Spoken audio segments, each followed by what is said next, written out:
Hello. I'm just here practicing a live video, and I want to talk about food choices, health, and longevity. And I I want to do reaction videos and share some from the professionals and share like doctors and studies and all these things that are out there. But I'm just making a little short hello, like I have so much passion. I see so many people suffering who've not tried this one thing. It's like if you had some sort of life threatening or life changing or something in your life is suffering health wise. Have you tried Polowf? Have you tried this one thing that is not mainstream, that is not gonna, no doctor's going to tell you about it?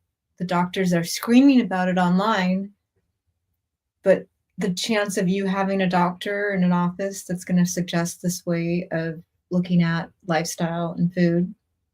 But there's a bunch of them. Dr. Dean Ornish has a program that Medicare pays for after you have a heart attack or after you've had a stent installed in your heart. And the education is very great. But if you're not at that point, you won't qualify, and it's a $9,000 program. And so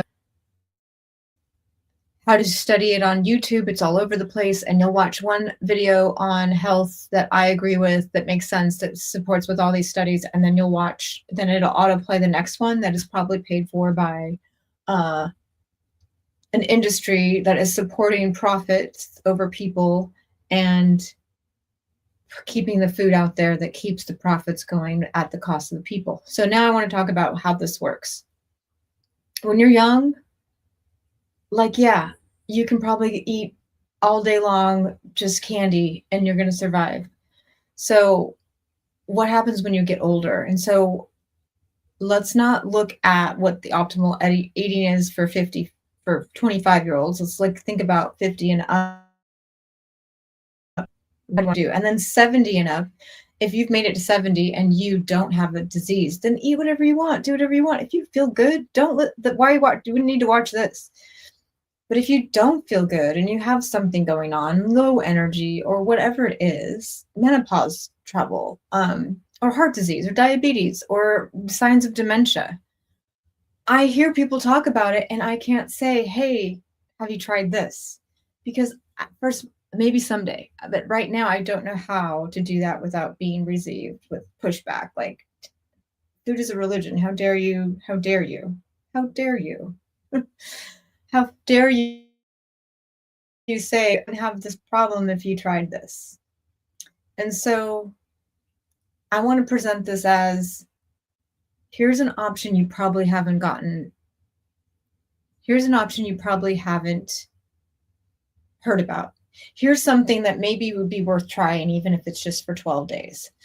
Here's something that might be the one way out of whatever situation you're in health-wise. And so how to strip aside all the programming that our society, our culture, our social media, and our doctors and our medical system, how to strip away thing that walk around and believe and like, oh, you need protein, protein, protein, protein.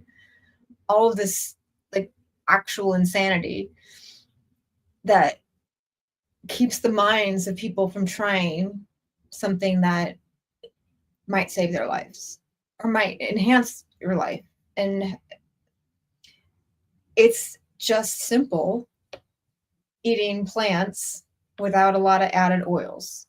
So it's not vegan because vegans eat French fries. Okay, it's not, there is a different word for it. I call it Polowf, plants only, low oil, and it's in the whole food format. So it's not plants only, low oil Cheerios, cornflakes. There's a bunch of plants only, low oil that would fit when you take out the whole food. But it's the whole food, plants only, low oil, will change your life. And it's a fact. And it's not all bodies are different.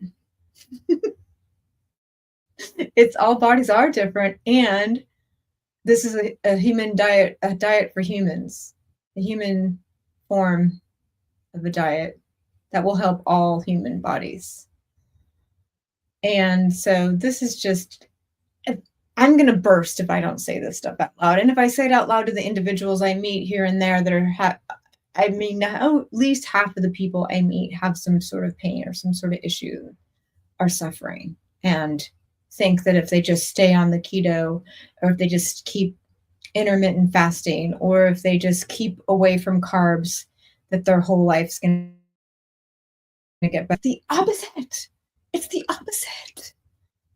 But there's this big caveat. Carbs with high fat, which is all dairy and meat, are high in fat percentage-wise.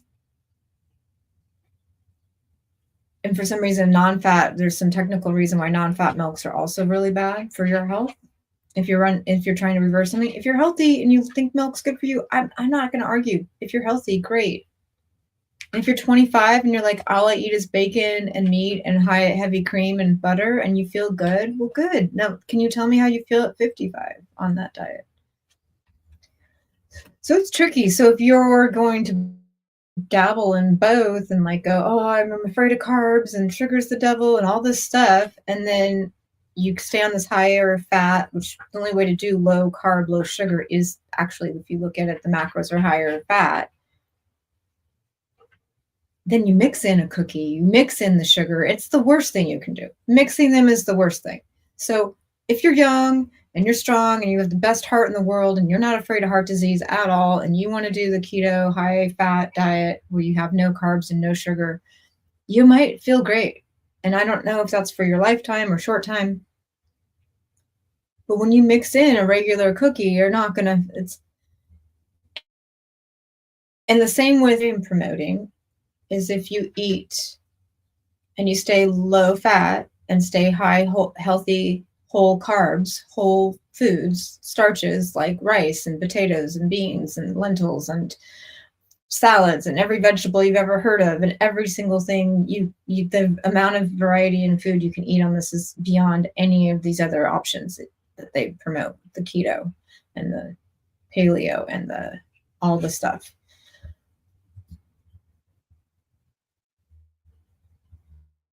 But the mixing is the problem. So if you can do one all the way, great. The one that's easier to do all the way without mixing is Polowf. It's actually easier, but our society makes it hard because you can't go to a vegan restaurant. I've been to many vegan restaurants where there's nothing I can eat. Everything's cooked in oil. Everything is extremely overly fattened so that the customers come back, because that's what we're all used to, so they can compete with a fast food restaurant that sells hamburgers and French fries. Like, we're going to soak everything in oil, and maybe there's one salad on the menu, and then the salad dressing's pre-made and it's mixed with oil and vinegar, and I just want a side of vinegar and they don't have it.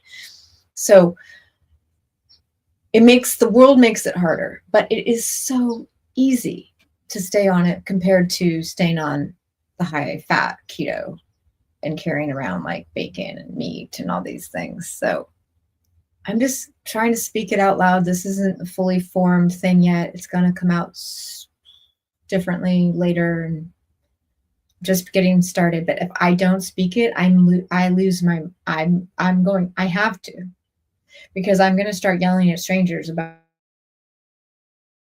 it. Anyways, practicing.